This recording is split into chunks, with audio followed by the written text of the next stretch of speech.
Covid ബാധിച്ച് മരിച്ച തൃശൂർ സ്വദേശി ഖദീജയുടെ മൃതദേഹം സംസ്കരിച്ചു. കോവിഡ് പ്രോട്ടോകോൾ പ്രകാരമായിരുന്നു സംസ്കാരം. മുംബൈയിൽ നിന്ന് റോഡ് മാർഗം തൃശൂരിലെത്തിയതാണ് ഖദീജ.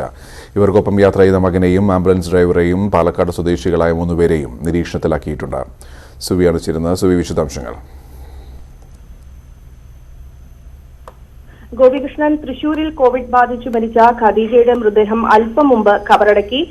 കടപ്പുറം അടിച്ചിരുത്തി ജുമാ മസ്ജിദിലാണ് കബറടക്ക ചടങ്ങുകൾ നടന്നത്. പൂർണ്ണമായും കോവിഡ് പ്രോട്ടോകോൾ പാലിച്ചുകൊണ്ടായിരുന്നു ചടങ്ങുകൾ നടത്തിയത്. 3 ലെയറായി പൊതിഞ്ഞ മൃതദേഹം ചാവക്കാട് താലൂക്ക് ആശുപത്രി മോർച്ചറിയിൽ നിന്ന് രാവിലെ 6:45 കടപ്പുറത്ത് എത്തിച്ചത്.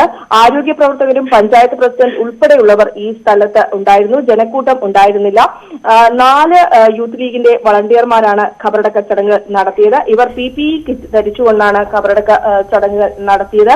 പൂർണ്ണമായും 10 അടി താഴ്ചയുള്ള കുഴി നേരത്തെ തന്നെ എടുത്തിരുന്നു. ഇതിലേക്ക് അതിന് സമീപത്ത് ജലാശയങ്ങളോ കിണറുകളോ ഒന്നും ഇല്ല എന്ന് ഉറപ്പുവരുത്തിയിരുന്നു. അതിനുശേഷമാണ് സംസ്കാര ചടങ്ങുകൾ നടത്തിയിരിക്കുന്നത്. ബന്ധുക്കളെ ആരെയും തന്നെ ചടങ്ങുകളിൽ പങ്കെടുപ്പിച്ചിട്ടില്ല. ഏതായാലും മിനിഞ്ഞാന്നാണ് മുംബൈയിൽ നിന്ന് കാർ മാർഗം തൃശൂരിലെ ചാവക്കാട് ഈ ഖദീജ എത്തുന്നത്.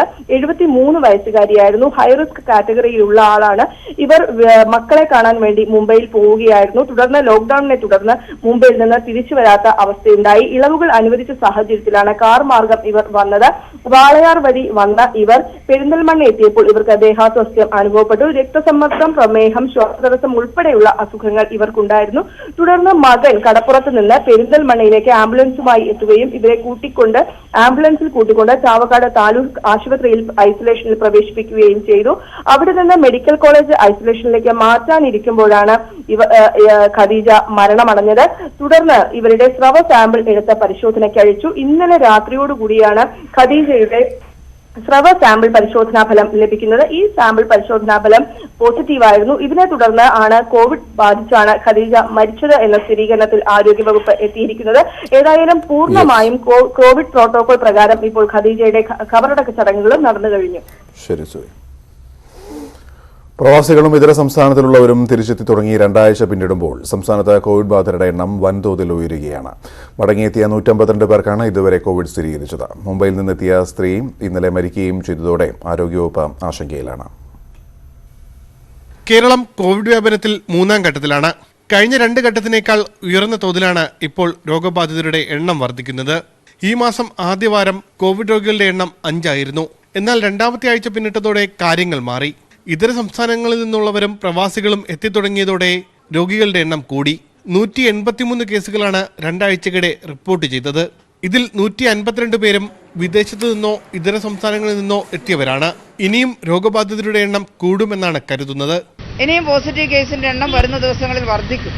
ഈ വരുന്ന ആളുകളിൽ നിന്നും മറ്റാളുകളിലേക്ക് പടരാതിരിക്കാൻ നാം സ്വീകരിച്ചിട്ടുള്ള ക്വാറന്റൈൻ മാർഗങ്ങൾ കൃത്യമായി അനുസരിക്കുക. ഈ പ്രവർത്തനങ്ങൾ കൃത്യമായി നടത്തിയില്ലെങ്കിൽ അതീവ ഗുരുതരമായ സാഹചര്യം നാം നേരിടേണ്ടി വരുമെന്നാണ്. കര, വ്യോമ, നാവിക മാർഗങ്ങളിലൂടെ 78,096 പേരാണ് സംസ്ഥാനത്ത് കഴിഞ്ഞ ദിവസങ്ങളിൽ തിരിച്ചെത്തിയത്. 31 പേർക്കാണ് സമ്പർക്കത്തിലൂടെ രോഗമുണ്ടായത്. സമ്പർക്കത്തിലൂടെയുള്ള രോഗബാധ കുറവാണ്. എന്നാൽ ഇതിൽ ആരോഗ്യ പ്രവർത്തകരും ഉൾപ്പെടുന്നു എന്നതും ആശങ്കപ്പെടുത്തുന്നു. ന്യൂസ് 18 തിരുവനന്തപുരം. ലോക്ഡൌണിൽ ഇളവുകൾ നിലവിൽ വന്നതോടെ ജനം കൂടുതൽ പുറത്തിറങ്ങാൻ തുടങ്ങിയിരിക്കുന്നു. എന്നാൽ കോവിഡിനെ പിടിച്ചുകെട്ടാൻ സാമൂഹിക അകലം പാലിക്കുന്നുണ്ടോ? കോട്ടയത്ത് നിന്നുള്ള കാഴ്ചകൾ കാണാം.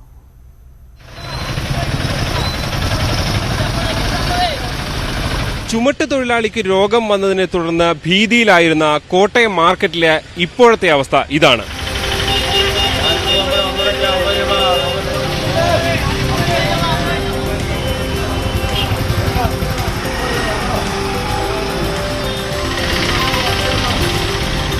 തുറന്ന് ഒരാഴ്ച പിന്നിടുമ്പോൾ എന്താണ് ഷാപ്പുകളിലെ അവസ്ഥ?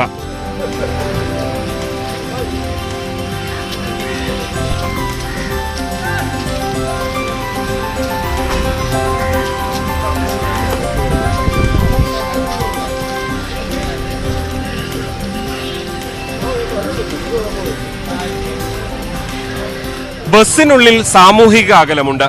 പക്ഷെ ബസ് സ്റ്റാൻഡിലെ അവസ്ഥ എന്താണ്? കാണുക.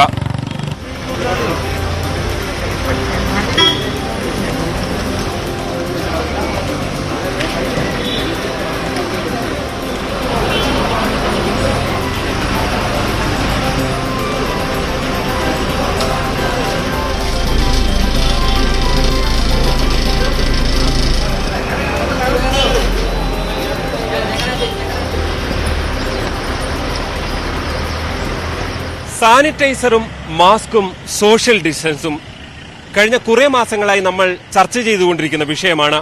ഇതിലേതിലെങ്കിലും വീഴ്ച പറ്റിയാൽ വലിയ ദുരന്തമാകും കേരളത്തിലും ഉണ്ടാകുക. ക്യാമറമാൻ ഇമ്മാനുവൽ തോമസിനൊപ്പം ജി ശ്രീജിത്ത്, ന്യൂസ് 18 കോട്ടയം. രാജ്യത്ത് കോവിഡ് ബാധിതരുടെ എണ്ണം കുത്തനെ വർദ്ധിക്കുന്നു. രോഗബാധിതർ 1,12,000 കടന്നതായാണ് ഔദ്യോഗിക കണക്ക്. ആകെ മരണം 1454 മഹാരാഷ്ട്രയിൽ കോവിഡ് കേസുകൾ 40,000 കടന്നു. ഇന്നലെ 2345 പേർക്ക് കോവിഡ് സ്ഥിരീകരിച്ചതോടെ കോവിഡ് ബാധിതരുടെ എണ്ണം 41,642. ഗുജറാത്തിലും തമിഴ്നാട്ടിലും സ്ഥിതി ഗുരുതരമായി തുടരുകയാണ്. ലോകത്ത് കോവിഡ് ബാധിതരുടെ എണ്ണം 52 ലക്ഷത്തിലേക്ക്. മരണസംഖ്യ 3,34,000 കടന്നു. അമേരിക്കയിൽ മാത്രം രോഗം ബാധിച്ചത് 16,24,000-ലേറെ ആളുകൾക്കാണ്. ഇതിൽ 28,000 പേർ പുതിയ രോഗികൾ. 1,255 പേർ 24 മണിക്കൂറിൽ മരിച്ചപ്പോൾ ആകെ മരണസംഖ്യ 96,000 കടന്നു. ബ്രസീലിൽ 24 മണിക്കൂറിനിടെ 16,000-ലധികം കോവിഡ് കേസുകൾ റിപ്പോർട്ട് ചെയ്തു. രോഗബാധിതർ 1 ലക്ഷം പിന്നിട്ട രാജ്യങ്ങളിൽ ഇന്ത്യയ്ക്ക് താഴെയായി പെറുവും ഇടം പിടിച്ചു. കോവിഡ് ബാധിച്ച് മരിച്ചവർക്കുള്ള ആദരസൂചകമായി അമേരിക്കയിൽ 3 ദിവസം ദേശീയ പതാക പകുതി താഴ്ത്തിക്കെട്ടാൻ പ്രസിഡന്റ് ഡൊണാൾഡ് ട്രംപ് പറഞ്ഞു. റിസർവ് ബാങ്കിന്റെ 2ാം ഘട്ട സാമ്പത്തിക പരിഷ്കരണ നടപടികൾ ഇന്ന് പ്രഖ്യാപിക്കും. രാവിലെ 10 മണിക്കാണ് ഗവർണർ ശക്തികാന്ത് ദാസിന്റെ പദ്ധതി പ്രഖ്യാപനം. കേന്ദ്ര സർക്കാർ പ്രഖ്യാപിച്ച 20 ലക്ഷം കോടി രൂപയുടെ സാമ്പത്തിക പാക്കേജിന് പണം കണ്ടെത്താനുള്ള പ്രഖ്യാപനങ്ങളും ഉണ്ടാവും. ധനമന്ത്രി പ്രഖ്യാപിച്ച വായ്പാ പദ്ധതികൾ നടപ്പാക്കാൻ ബാങ്കുകൾക്കുള്ള നിർദ്ദേശങ്ങളും ഇന്നുണ്ടാവും. പലിശ നിരക്കിൽ ഉൾപ്പെടെ മാറ്റം വരാനും സാധ്യതയുണ്ട്. ലോക്ഡൌണിന്റെ പശ്ചാത്തലത്തിൽ രാജ്യത്തെ സാഹചര്യം ചർച്ച ചെയ്യാൻ കോൺഗ്രസ് അധ്യക്ഷ സോണിയാഗാന്ധി വിളിച്ച പ്രതിപക്ഷ പാർട്ടി നേതാക്കളുടെ യോഗം ഇന്ന് വൈകിട്ട് 3 മണിക്കാണ്. വീഡിയോ കോൺഫറൻസിംഗ്, കോവിഡ് പ്രതിരോധം, അതിഥി തൊഴിലാളികൾ നേരിടുന്ന പ്രശ്നങ്ങൾ, തൊഴിൽ നിയമങ്ങൾ അസാധുവാക്കിയ നടപടി തുടങ്ങിയ വിഷയങ്ങൾ ചർച്ചയ്ക്കെടുക്കുക. മഹാരാഷ്ട്ര മുഖ്യമന്ത്രി ഉദ്ധവ് താക്കറെ, NCP അധ്യക്ഷൻ ശരത് പവാർ, DMK അധ്യക്ഷൻ MK സ്റ്റാലിൻ, ഇടതു പാർട്ടി നേതാക്കൾ തുടങ്ങി 18 പ്രതിപക്ഷ പാർട്ടി നേതാക്കൾ യോഗത്തിൽ പങ്കെടുക്കും. ചുഴലിക്കാറ്റിന്റെ പശ്ചാത്തലത്തിൽ പശ്ചിമബംഗാൾ മുഖ്യമന്ത്രി മമതാ ബാനർജി യോഗത്തിൽ പങ്കെടുക്കുമോ എന്ന് വ്യക്തതയില്ല. അതേസമയം BSP അധ്യക്ഷ മായാവതി, സമാജ്വാദി പാർട്ടി അധ്യക്ഷൻ അഖിലേഷ് യാദവ്, ഡൽഹി മുഖ്യമന്ത്രി അരവിന്ദ് കെജ്രിവാൾ തുടങ്ങിയവർ യോഗത്തിൽ പങ്കെടുക്കില്ല. സംസ്ഥാനത്തേക്ക് കൂടുതൽ ട്രെയിനുകൾ ഇന്നെത്തും. ന്യൂഡൽഹി തിരുവനന്തപുരം രാജധാനി എക്സ്പ്രസ് പുലർച്ചെ തിരുവനന്തപുരത്തെത്തി. ജയ്പൂർ തിരുവനന്തപുരം എക്സ്പ്രസ് രാവിലെ 8 മണിക്കെത്തും. ജലന്ധർ തിരുവനന്തപുരം എക്സ്പ്രസ് രാവിലെ 11 മണിക്കും ഡൽഹി തിരുവനന്തപുരം എക്സ്പ്രസ് വൈകിട്ട് 3-നുമാണ് എത്തുന്നത്. തിരുവനന്തപുരത്ത് നിന്ന് ഡൽഹിയിലേക്ക് രാത്രി 7:45-നും ജയ്പൂരിലേക്ക് രാത്രി 8 മണിക്കും ഓരോ ട്രെയിനുകൾ തിരികെ പോകുന്നുണ്ട്.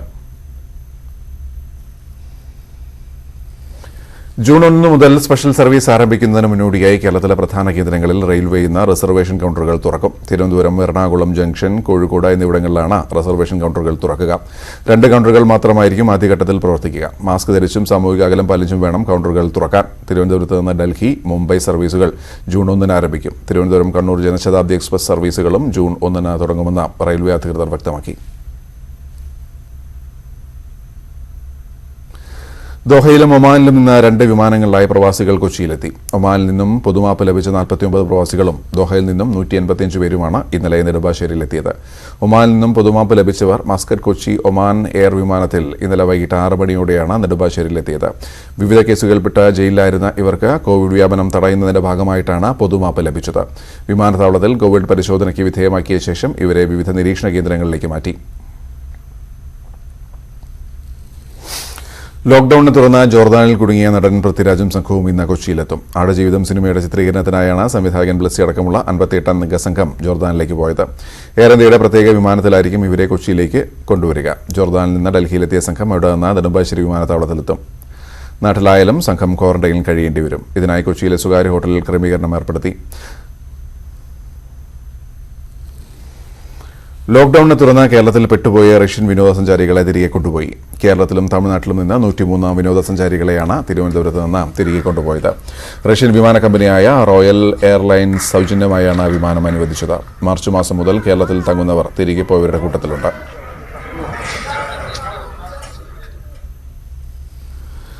ബെവ്ക്യൂ ആപ്പ് ഇന്ന് ഗൂഗിൾ പ്ലേ സ്റ്റോറിൽ അപ്ലോഡ് ചെയ്തേക്കും. സുരക്ഷാ പരിശോധനാ ഫലത്തിന്റെ അടിസ്ഥാനത്തിലാവും അത് ചെയ്യുക. കേന്ദ്ര ഏജൻസിക്കാണ് സുരക്ഷാ പരിശോധനാ ചുമതല. ആപ്പ് സജ്ജമാക്കി ഈ ആഴ്ച തന്നെ മദ്യവിതരണം ആരംഭിക്കാനുള്ള ശ്രമങ്ങൾ ഊർജിതമായി തുടരുന്നുവെന്ന് പറയുന്നു. സുരക്ഷാ പരിശോധന എന്ന നിർണായക ഘട്ടത്തിലാണ് BevQ app. Security test, load test, vulnerability test ഈ 3 ഘട്ടങ്ങളാണ് കടക്കേണ്ടത്. Indian computer emergency response team അഥവാ സെർട്ട് എന്ന കേന്ദ്ര ഏജൻസിയുടെ മേൽനോട്ടത്തിലാണ് സുരക്ഷാ പരിശോധന.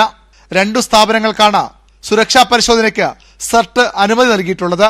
അതിലൊരു സ്ഥാപനമാണ് ബെവ്ക്യൂ ആപ്പിന്റെ സുരക്ഷാ പരിശോധന നടത്തുന്നത്. ഇത് വിജയിച്ചാൽ ഗൂഗിൾ പ്ലേ സ്റ്റോറിൽ അപ്ലോഡ് ചെയ്യും. ഗൂഗിളിന്റെ അനുമതി ലഭിക്കാൻ സാധാരണ നിലയിൽ 24 മുതൽ 36 മണിക്കൂർ എടുക്കും. എന്നാൽ സർക്കാർ ഏജൻസിക്ക് വേണ്ടിയുള്ള ആപ്പായതിനാൽ അനുമതി വേഗം ലഭിക്കുമെന്നാണ് വിലയിരുത്തൽ. നിയമവിരുദ്ധമായ കാര്യങ്ങൾക്ക് ആപ്പ് ഉപയോഗിക്കുമോ, ഡേറ്റ ശേഖരിക്കുന്ന രീതി, ഇതിന് കമ്പനിക്കുള്ള ശേഷി തുടങ്ങിയ കാര്യങ്ങളാകും ഈ ഘട്ടത്തിൽ പരിശോധിക്കപ്പെടുക. ആപ്പിന്റെ സെർവർ ശക്തിപ്പെടുത്താനുള്ള ശ്രമങ്ങളും പുരോഗമിക്കുകയാണ്. 35 ലക്ഷം പേർ ഒരേ സമയം ഉപയോഗിച്ചാലും തകരാറുണ്ടാകില്ലെന്നാണ് വിലയിരുത്തൽ. എങ്കിലും ആദ്യഘട്ടത്തിൽ ഉപഭോക്താക്കളല്ലാത്തവരും ആപ്പ് സന്ദർശിക്കാനുള്ള സാധ്യതയാണ് സർക്കാർ കാണുന്നത്. അതിനാലാണ് സെർവർ ശക്തിപ്പെടുത്തുന്നത്. സജ്ജരായിരിക്കണമെന്ന സന്ദേശമാണ് ആപ്പ് തയ്യാറാക്കിയ ഫെയർകോഡ് സ്റ്റാർട്ടപ്പിന് സർക്കാർ നൽകിയിരിക്കുന്നത്. ഈ ആഴ്ച തന്നെ മദ്യവിതരണം ആരംഭിക്കാനുള്ള ശ്രമത്തിലാണ് സർക്കാർ. സാങ്കേതിക പ്രശ്നങ്ങൾ പരിഹരിക്കാൻ വൈകിയാൽ ഇത് അടുത്ത ആഴ്ചയിലേക്ക് മാറാനും സാധ്യതയുണ്ട്. ന്യൂസ് 18 തിരുവനന്തപുരം. തിരുവനന്തപുരം മുതൽ തൃശൂർ വരെ അടുത്ത 3 മണിക്കൂറിൽ കനത്ത മഴയ്ക്ക് സാധ്യതയെന്ന കാലാവസ്ഥാ നിരീക്ഷണ കേന്ദ്രം. ഇന്നലെ രാത്രി പെയ്ത കനത്ത മഴയിൽ തിരുവനന്തപുരം നഗരത്തിലെ റോഡുകളിലെല്ലാം വെള്ളം കയറി. അരുവിക്കര ഡാമിന്റെ 5 ഷട്ടറുകൾ തുറന്നു. മത്സ്യത്തൊഴിലാളികൾ കടലിൽ പോകരുതെന്ന് മുന്നറിയിപ്പ് നൽകിയിട്ടുണ്ട്. ശരൺ ചേരുന്നു. ശരൺ, എങ്ങനെയൊക്കെയാണ് മുന്നറിയിപ്പുകൾ, എങ്ങനെയൊക്കെയാണ് സുരക്ഷാ കരുതലുകൾ?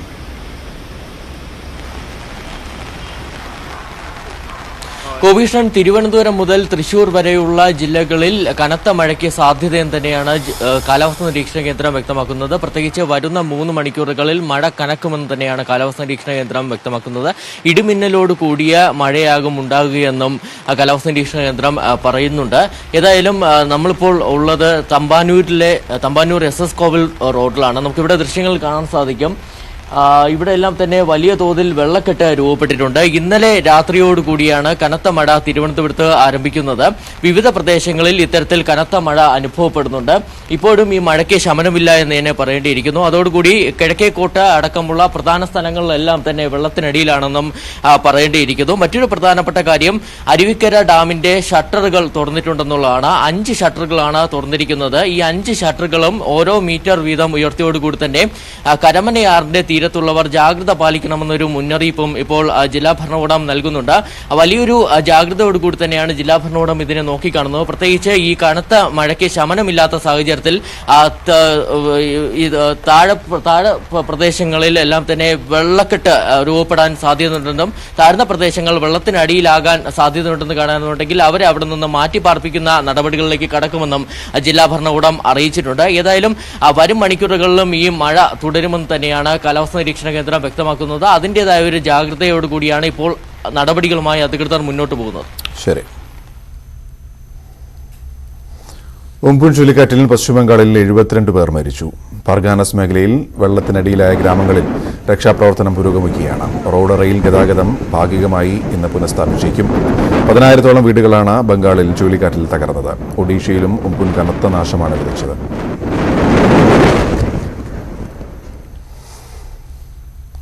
ഉംപുൻ ചുഴലിക്കാറ്റ് നാശം വിതച്ച പശ്ചിമബംഗാളിലും ഒഡീഷയിലും പ്രധാനമന്ത്രി നരേന്ദ്രമോദി ഇന്ന് വ്യോമ നിരീക്ഷണം നടത്തും. വ്യോമ നിരീക്ഷണത്തിന് പുറമെ അവലോകന യോഗങ്ങളിലും പ്രധാനമന്ത്രി പങ്കെടുക്കും. ദുരിതാശ്വാസ പ്രവർത്തനം, പുനരധിവാസം തുടങ്ങിയ കാര്യങ്ങൾ യോഗത്തിൽ ചർച്ചയാവും. മാർച്ച് 24-ന് ലോക്ഡൌൺ പ്രഖ്യാപിച്ചതിനു ശേഷം ഇതാദ്യമായാണ് പ്രധാനമന്ത്രി ഡൽഹിക്ക് പുറത്ത് സന്ദർശനം നടത്തുന്നത്. റിലയൻസ് ജിയോയിൽ 11,637 കോടി രൂപ മുതൽ മുടക്കി അമേരിക്കൻ നിക്ഷേപക വമ്പനായ KKR. ജിയോയുടെ 2.32% ഓഹരികൾക്കായാണ് KKRന്റെ ഏഷ്യയിലെ ഏറ്റവും വലിയ നിക്ഷേപം. ഇതോടെ ഫേസ്ബുക്ക് ഉൾപ്പെടെയുള്ള 5 കമ്പനികൾ ഒരു മാസത്തിനിടെ ജിയോയിൽ നിക്ഷേപിച്ചത് 78,562 കോടി രൂപയാണ്. ഇന്ത്യയിൽ ഒരു കമ്പനിയിലെ ന്യൂനപക്ഷ ഓഹരികൾക്കായി വരുന്ന ഏറ്റവും ഉയർന്ന നിക്ഷേപമാണിത്. 5 കമ്പനികൾക്കും ചേർന്ന് 16% താഴെ മാത്രമാണ് ഓഹരി അവകാശം. 9.99% ഓഹരികളാണ് ഫേസ്ബുക്ക് വാങ്ങിയത്. ിലേക്ക് മടങ്ങും. സർക്കാർ ക്വാറന്റൈൻ കഴിഞ്ഞ് മടങ്ങുന്നവർക്ക് ഇനി ടെസ്റ്റ് നടത്തേണ്ട എന്നാണ് ആരോഗ്യവകുപ്പിന്റെ നിലപാട്. വിവരങ്ങളുമായി അശ്വിൻ വല്ലതാണ് ചേരുന്നത്. അശ്വിൻ, എങ്ങനെയൊക്കെയാണ് ക്രമീകരണങ്ങൾ? എപ്പോഴാണ് അവർ വീടുകളിലേക്ക് പോവുക? മറ്റ് സംവിധാനങ്ങൾ എന്തൊക്കെ? ഗോപി, മെയ് 7-ന് ദുബായിൽ നിന്ന് കരിപ്പൂരിലെത്തിയ ആദ്യ സംഘത്തിലെ ക്വാറന്റൈൻ പൂർത്തിയാക്കിയവരാണ് ഇപ്പോൾ വീടുകളിലേക്ക് മടങ്ങുന്നത്. ക്വാറന്റൈൻ പൂർത്തിയാക്കി എന്ന് പറയുമ്പോൾ ഇൻസ്റ്റിറ്റ്യൂഷണൽ ക്വാറന്റൈൻ മാത്രമാണ് പൂർത്തിയാക്കിയിരിക്കുന്നത്. 14 ദിവസത്തെ ഇൻസ്റ്റിറ്റ്യൂഷണൽ ക്വാറന്റൈൻ പൂർത്തിയാക്കി. ഇതിപ്പോൾ NIT ഹോസ്റ്റലിലെ ക്വാറന്റൈൻ കേന്ദ്രമാണ്. ഇവിടെ നിന്ന് ഇന്ന് 22 പേരാണ് മടങ്ങുന്നത്. കോഴിക്കോട് ജില്ലക്കാരായ 2 പേർ പെയ്ഡ് ക്വാറന്റൈൻ കേന്ദ്രങ്ങളിലേക്ക് മാറിയിരുന്നു. അങ്ങനെ മൊത്തം 24 പേർ ഇന്ന് വീടുകളിലേക്ക് മടങ്ങുകയാണ്. അവരെ സ്വീകരിക്കാനായി ബന്ധുക്കൾ, അതായത് ഒരു വാഹനത്തിൽ ഒരാൾ എന്ന നിലയ്ക്ക് നേരത്തെ തന്നെ എത്തിയിട്ടുണ്ട്. ഇവർക്ക് നമ്പറുകൾ നൽകി ഇവിടെ വാഹനങ്ങൾ ക്യൂ ആയി പാർക്ക് ചെയ്തിരിക്കുന്നു. ഓരോരുത്തരെ വീതമായിരിക്കും വീടുകളിലേക്ക് അയക്കുക. അതിനുള്ള ഒരുക്കങ്ങൾ പൂർത്തിയായിരിക്കുന്നു. അല്പസമയത്തിനകം തന്നെ ആദ്യത്തെയാൾ ക്വാറന്റൈൻ കേന്ദ്രത്തിൽ നിന്ന് പുറത്തെത്തും. സ്വീകരിക്കാൻ വന്ന വാഹനത്തിൽ ഡ്രൈവർ മാത്രമേ പാടുള്ളൂ എന്നുള്ള നിബന്ധന നേരത്തെ തന്നെ ഉണ്ടായിരുന്നു. അതുകൊണ്ട് ഡ്രൈവർമാർ മാത്രമാണ് എത്തിയിരിക്കുന്നത്. അങ്ങനെ ഇവർ വീടുകളിലേക്ക് മടങ്ങും. വീടുകളിലേക്ക് മടങ്ങിക്കഴിഞ്ഞാലും അവിടെ 14 ദിവസം കൃത്യമായ റൂം ക്വാറന്റൈൻ തന്നെ പാലിക്കണം എന്നുള്ള നിർദ്ദേശമുണ്ട്. ഹോം ക്വാറന്റൈൻ അല്ല, അത് ഇത്തവണ റൂം ക്വാറന്റൈൻ തന്നെ ആക്കിയിട്ടുണ്ട്. വീട്ടിലെത്തിയാലും വീട്ടിലുള്ള മറ്റുള്ളവരുമായി യാതൊരു തരത്തിലുള്ള ബന്ധവും പാടില്ല. എങ്ങനെയാണോ ഇൻസ്റ്റിറ്റ്യൂഷണൽ ക്വാറന്റൈനിൽ കഴിഞ്ഞത് സമാനമായ രൂപത്തിൽ വീടുകളിൽ കഴിയുക എന്നേ ഉള്ളൂ. ഈ 14 ദിവസം കൂടി കഴിഞ്ഞാൽ അടുത്തുള്ള PHCയിൽ ബന്ധപ്പെട്ടാൽ ഇവർക്ക് ക്വാറന്റൈൻ പൂർത്തിയാക്കിയതിന്റെ സർട്ടിഫിക്കറ്റ് ലഭിക്കും. അതല്ല, അതിനിടയിൽ എന്തെങ്കിലും തരത്തിലുള്ള രോഗലക്ഷണങ്ങൾ ഉണ്ടാവുകയാണെങ്കിൽ ഇവരുടെ സ്വാബ് പരിശോധന നടത്തും. ഏതായാലും ഇവിടെ നിന്ന് ക്വാറന്റൈൻ പൂർത്തിയാക്കി മടങ്ങുമ്പോൾ ഈ സ്വാബ് പരിശോധന ഇപ്പോൾ നടത്തേണ്ടതില്ല എന്നാണ് തീരുമാനിച്ചിരിക്കുന്നത്. നേരത്തെ അത്തരത്തിൽ മുഴുവൻ പേരെയും പരിശോധന നടത്തിയ ശേഷമാണ് വീടുകളിലേക്ക് അയക്കുക എന്ന് വ്യക്തമാക്കിയിരുന്നു. പക്ഷേ എന്നാൽ അതിൽ ചില മാറ്റങ്ങൾ വന്നിരിക്കുന്നു. രോഗലക്ഷണമുള്ളവരുടെ സ്രവ പരിശോധന മാത്രമാണ് നടത്തിയിരിക്കുന്നത്. ഇനി വീടുകളിൽ എത്തിക്കഴിഞ്ഞാലും ഇവർ ക്വാറന്റൈനിൽ തന്നെ തുടരും. അതിനുശേഷം എന്തെങ്കിലും തരത്തിലുള്ള രോഗലക്ഷണങ്ങൾ ഉണ്ടാവുകയാണെങ്കിൽ അടുത്തുള്ള താലൂക്ക് ആശുപത്രിയുമായി ബന്ധപ്പെടണം. കരുതിയിരിക്കണം മഴയെ.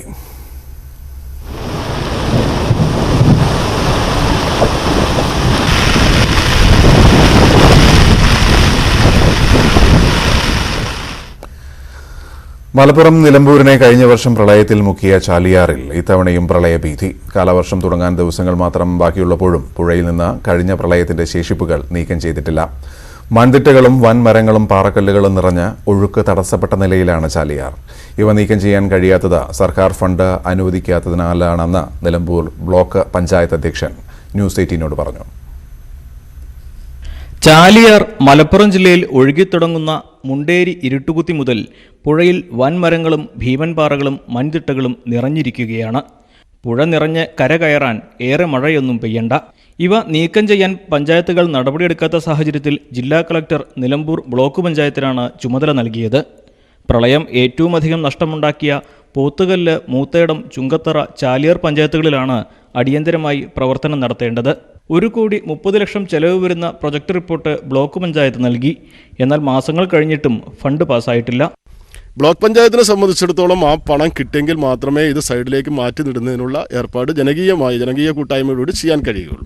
നീക്കം ചെയ്തില്ലെങ്കിൽ ഭീകരമാണ്. ആളുകൾക്ക് ഇപ്പോൾ തന്നെ പേടിയായിരിക്കും. അതിൻ്റെ യാഥാർത്ഥ്യം അവർ മനസ്സിലാക്കിയതാണ്. കാരണം പുഴയ്ക്ക് 2 മീറ്റർ 3 മീറ്റർ ആഴമുണ്ടായിരുന്ന സ്ഥലത്ത് അത് മുഴുവൻ മൂടിക്കിടക്കുകയാണ്. അതിൻ്റെ അർത്ഥം ചെറിയൊരു മഴ പെയ്താൽ പോലും ഈ വെള്ളം ഓവർഫ്ലഡ് ആവും. മരങ്ങളും മണ്ണും പാറയും പുഴയിൽ നിന്ന് മാറ്റാൻ മാത്രമുള്ളതാണ് പദ്ധതി. എത്ര വേഗത്തിൽ പ്രവൃത്തി തുടങ്ങിയാലും തീരാൻ ചുരുങ്ങിയത് 2 മാസമെങ്കിലും എടുക്കും. കഴിഞ്ഞ തവണ പുഴ നിറഞ്ഞൊഴുകിയ ഭാഗങ്ങളിലെങ്കിലും തടസ്സങ്ങൾ നീക്കിയില്ലെങ്കിൽ ഇത്തവണ മുൻ വർഷത്തേക്കാൾ ദുരിതമാകും ഉണ്ടാവുക. കാലവർഷം തുടങ്ങാൻ ദിവസങ്ങൾ മാത്രം ബാക്കിയുള്ളപ്പോൾ സർക്കാർ തുടരുന്ന അലംഭാവത്തിന് വലിയ വില നൽകേണ്ടി വരും. നിലമ്പൂരിൽ നിന്നും അഖിലോട്ടുപാറയ്ക്കൊപ്പം CB അനുമോദ്, ന്യൂസ് 18. വയനാട് നിലമ്പൂർ വനമേഖലകളിൽ നിന്ന് വൻമരങ്ങളും കൂറ്റൻപാറകളും അടിഞ്ഞതായിരുന്നു ചാലിയാർ ഗതിമാറിയൊഴുകി നാശം വിതയ്ക്കാൻ കാരണം. മാസങ്ങൾക്കിപ്പുറവും അവയെല്ലാം പുഴയിൽ തന്നെയുണ്ട്. കഴിഞ്ഞ വർഷം ചാലിയാർ കരയെ വിഴുങ്ങിയ ഇടങ്ങളിലെ ഇപ്പോഴത്തെ കാഴ്ചകൾ എങ്ങനെയുണ്ടെന്ന് നോക്കാം. CB അനുമോദിന്റെ റിപ്പോർട്ട്. നിലമ്പൂർ മുണ്ടേരിക്കടുത്ത് ഇരുട്ടുകുത്തിയിലാണ് ഞാനിപ്പോൾ നിൽക്കുന്നത്. ചാലിയാർ മലപ്പുറം ജില്ലയിലേക്ക് കടന്ന് ഒഴുകുന്നതിൽ പ്രധാനപ്പെട്ട ഒരു പോയിന്റാണ്. നമുക്ക് ദൃശ്യങ്ങളിൽ കാണാം, കഴിഞ്ഞ പ്രളയത്തിൽ അടിഞ്ഞുകൂടിയ വലിയ മരങ്ങൾ, വൻമരങ്ങളെല്ലാം തന്നെ പുഴയിൽ കൂട്ടമായി കിടക്കുന്നത് കാണാം. ഞാനീ നിൽക്കുന്നത് മുക്കം എന്ന സ്ഥലത്താണ്. ഇതിന് കുറച്ചു മുകളിലാണ് ചാലിയാർ 2ആയി പിരിഞ്ഞ് കാരാടൻ പുഴയും ചാലിയാറുമായി ഒഴുകുന്നത്. ഇപ്പോൾ നിൽക്കുന്ന സ്ഥലത്ത് ഈ നിൽക്കുന്ന ഇടതുവശത്തൂടെയാണ് പുഴ ഒഴുകുന്നത്. നേരത്തെ പുഴ ഒഴുകി ഒഴുകിയിരുന്നത് ഈ നിൽക്കുന്ന സ്ഥലത്തിന് വലതുവശത്ത്, അതായത് ഇപ്പോഴീ വെള്ളാരം കല്ലുകളും മണ്ണും എല്ലാം തന്നെ കൂടിക്കിടക്കുന്ന ഈ മേഖലയിലൂടെയായിരുന്നു പുഴ ഒഴുകിയിരുന്നത്. ഈ നിൽക്കുന്ന സ്ഥലം ഒരു തുരുത്തായിരുന്നു. ഇനി ഒരു പ്രളയം അല്ലെങ്കിൽ ഇതൊന്നും നീക്കം ചെയ്യാത്തതിനാൽ എപ്പോൾ വേണമെങ്കിലും നദിയിൽ വെള്ളമുയർന്നാൽ ഈ മേഖല മുഴുവൻ വെള്ളത്തിനടിയിലാവുന്ന ഒരു സാഹചര്യം ഉണ്ടാകും. പുഴ ഏത് വഴി ഗതി മാറി ഒഴുകും എന്ന് പോലും പറയാൻ കഴിയാത്ത ഒരു സാഹചര്യമാണ്. പൂക്കോട്ടുമണ്ണ റെഗുലേറ്റർ കം ബ്രിഡ്ജിലാണ് ഞാനിപ്പോൾ നിൽക്കുന്നത്. നമുക്ക് ദൃശ്യങ്ങളിൽ കാണാം, കഴിഞ്ഞ പ്രളയത്തിൽ അടിത്തറ ഇളകിപ്പോയ ഓഫീസിൻ്റെ ദൃശ്യമാണ് നമുക്ക് ഈ കാണുന്നത്. ഇതിന് തൊട്ടടുത്ത് തന്നെയാണ് റെഗുലേറ്റർ കം ബ്രിഡ്ജ്. റെഗുലേറ്ററെല്ലാം തന്നെ സ്ഥാനം തെറ്റി ഈ കൈവരികളെല്ലാം തന്നെ തകർത്തിട്ടുണ്ട്. കൈപ്പിനിയിലാണ് ഞാനിപ്പോൾ നിൽക്കുന്നത്. കഴിഞ്ഞ തവണ പ്രളയത്തിൽ ഒരു പാലം മുഴുവനായും ഒഴുകിപ്പോയ സ്ഥലമാണ് കൈപ്പിനി. പഴയ പാലത്തിൻ്റെ എല്ലാ അവശിഷ്ടങ്ങളും പൂർണ്ണമായും ഈ പുഴയുടെ ഈ ഭാഗത്ത് നീക്കണം. അതല്ലെങ്കിൽ ഏതെങ്കിലും ഒരു സാഹചര്യത്തിൽ വെള്ളം കര കവിഞ്ഞൊഴുകാനുള്ള സാധ്യതയുണ്ട് എന്ന ആശങ്ക ഇവർ പങ്കുവയ്ക്കുന്നുണ്ട്. മഴക്കാലത്തിന് ഇനി കേവലം ദിവസങ്ങൾ മാത്രമാണ് ബാക്കിയുള്ളത്. ഈ കുറഞ്ഞ സമയം കൊണ്ട് പുഴയിലെ മാലിന്യങ്ങളും മരങ്ങളും മറ്റ് അപകടമുണ്ടാക്കുന്ന സാധനങ്ങളെല്ലാം നീക്കം ചെയ്യുക എന്നത് വലിയ ശ്രമകരമായ ഒരു കാര്യം തന്നെയാണ്. പക്ഷേ അത് ചെയ്തില്ലെങ്കിൽ ഒരുപക്ഷെ കഴിഞ്ഞ തവണത്തെ പ്രളയത്തേക്കാൾ ഭീകരമായ ഒരു സാഹചര്യമായിരിക്കും ഈ മേഖലകളിൽ ഉണ്ടാവുക. അഖിലോട്ടുപാറയ്ക്കൊപ്പം CV അനുമോദ്, ന്യൂസ് 18. ധനമന്ത്രി തോമസ് ഐസക് പ്രേക്ഷകരുടെ ചോദ്യങ്ങൾക്ക് ഉത്തരം പറയുന്നു. കൂട്ടിക്കിഴിച്ച്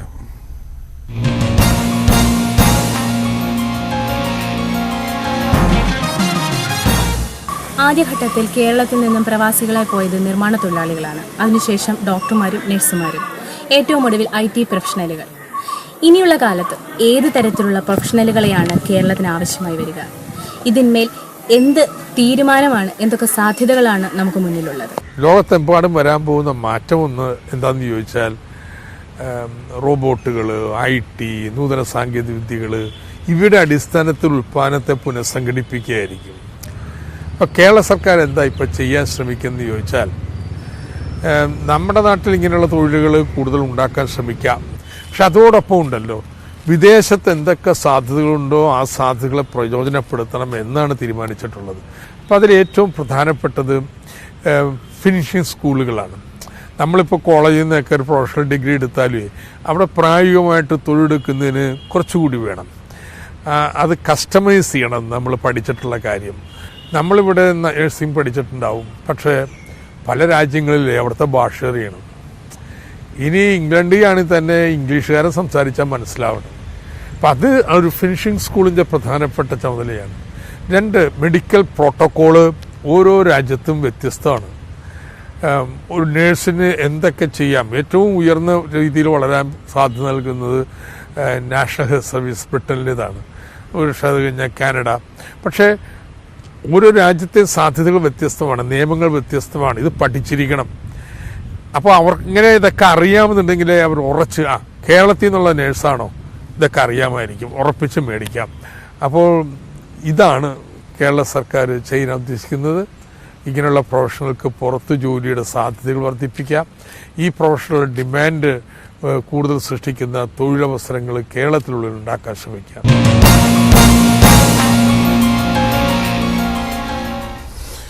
ഇനി വീട്ടിലെ TV.